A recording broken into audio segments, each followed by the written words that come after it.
Hey y'all, how you doing? How you doing? We back at it again. The Bible talk. All right. So today it's gonna be probably one of the top ones that I'm most excited about, just because this person in the Bible uh, was quite a wormhole slash somebody I was very interested in, and just ended up diving deep and learning a whole bunch more about. All right. So today we're gonna talk about Enoch, the book of Enoch, and we're gonna go a little bit past that as far as all the information that Enoch had left behind. And there's two Enochs inside the Bible as well, but we're gonna discuss which one is which and what makes this one so much important. So the major thing about this one is I'm just gonna tell you about the journey upon this, all right? So I was always interested in wisdom and all that good stuff, but if you ever heard of Hermes Trismegestus left a great book of knowledge and wisdom, all right, that has been tracked down and put together. And what makes this such a very informative book, or scribe, you might say, is the gifts of how it can really center your mind, body, and soul, and the things along the universe as far as how we are connected in one form or another, and how we can uh, convey our own reality, our own goals, dreams into reality, or the so we thinketh, so we become type nature. All right, and everything, whether that's in medicine and everything like that, the power of the mind is so strong. All right, and how that can progress towards the body. All right, so that's one of the great things that comes with Hermes Trismegistus.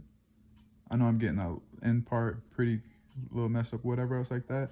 But a great book to pick up would be the Kabbalah, in which it's a breakdown and a translation from that particular from his particular scribes right there. It's called a Kabbalah, Kybalion.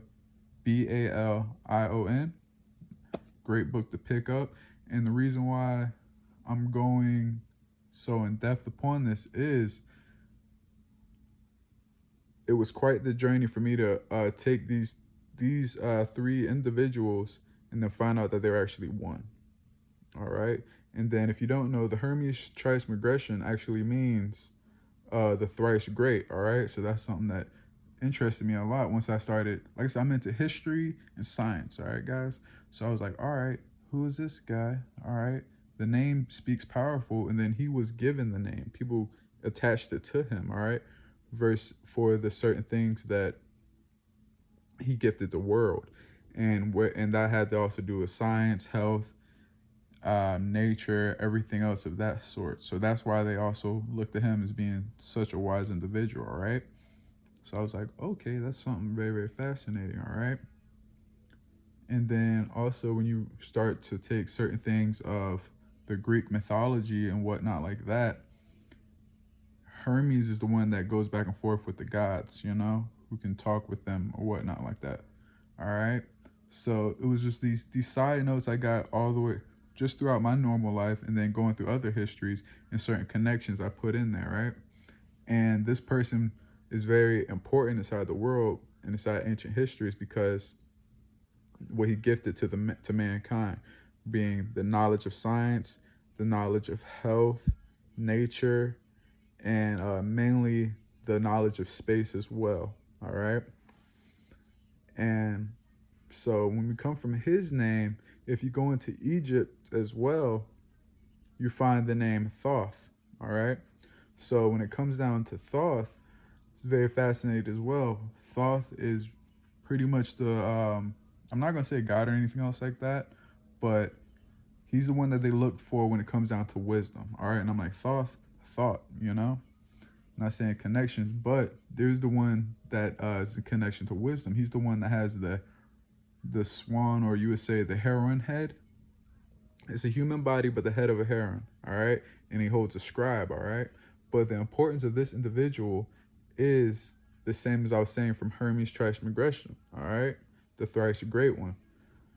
So what he gave to them was also reading, mathematics, all that reading, mathematics, science, a whole bunch of stuff that they give him the title of, where this originated from, all right? So it was Thoth. And then what also got me was, why did they particularly give him that head, the head of the heron and stuff like that? So whenever I looked through the reasoning for it in Egyptian was because they looked at the heron, or it's not a swan, but it's a heron. If you look up Heron, all right. The reason why they looked at the heron as such a grand bird is because they looked at it as one that travels in between the heavens. All right. Found that very fascinating as well. Okay. So they gave this particular individual that grand title as the one that travels in between the heavens. All right. And also, a major note of the Egyptian writing is that a lot of the hieroglyphs and stuff depict the Bible. All right, because some people's like, oh, it came from the Egypt, it came from Ethiopia, being the Bible, but the Bible was even important to them because, like I said, Bible is a history note upon the world. All right, of what happened before and everything else. All right, so and then Egypt was, of course, a very powerful place at once time. All right, and it's the reason why those things still stay to this day. And then while we're on Egypt, we'll talk about the emerald tablets. So now everything's coming around in circle, coming around together, right? The emerald tablets actually have uh, scriptures of the book of Enoch, all right? And then the Dead Sea Scrolls as well has the book of Enoch. Dead Sea Scrolls they were scribes translated and they turned out to be the Bible, all right? Certain books that were taken out as well, okay? And then that makes it very interesting. Why were they hidden? Why were they taken out? It's just to show the importance of the Bible to this day. Same as the Emerald Tablets, why they were come back to being. And then them having the Book of Enoch inside them, all right? Shows the importance, okay? So now we're getting to the note of who was Enoch, and what originally brought me to Enoch was the biggest fascination that brought me to Enoch was I was looking up individuals in the Bible, and then it hit me. I'm not sure if I stumbled across it or how it got to me, was the one that walked with God. All right. What I mean by that is, was there an individual that was so filled with wisdom, that did so much righteousness, that God was actually pleased with that person that was on this earth? And which so pleased that God brought him up. I'm not talking about death. I'm talking about actually sent angels, sent higher beings down to give him a chance to walk with the Heavenly Father. Alrighty? Show him around. So this is where we get to Enoch and everything I just said. So Adam had a son Enoch also, but we're talking about his like great great great great great great great great grandson. I'm not mistaken. I can't remember his father, but this is where Enoch comes to place. The second one inside the Bible. The first one I don't really speak too much about. Like I said, it was one of Adam's sons. But the second one is the one that did so much upon this earth and living in the dark times as well. The Anunnaki had already came. The fallen ones had already came and was doing what they were doing upon the earth, but this person stayed true, stayed righteous, stayed in wisdom. All right. You can also say maybe similar to Jesus on the note of passing knowledge and telling people the right way to go. And then as well as that, also gave mathematics, science, uh, mathematics, science, telling about their history, gave them so much to learn from. All right. and was very wisdom and intellectual person, all right?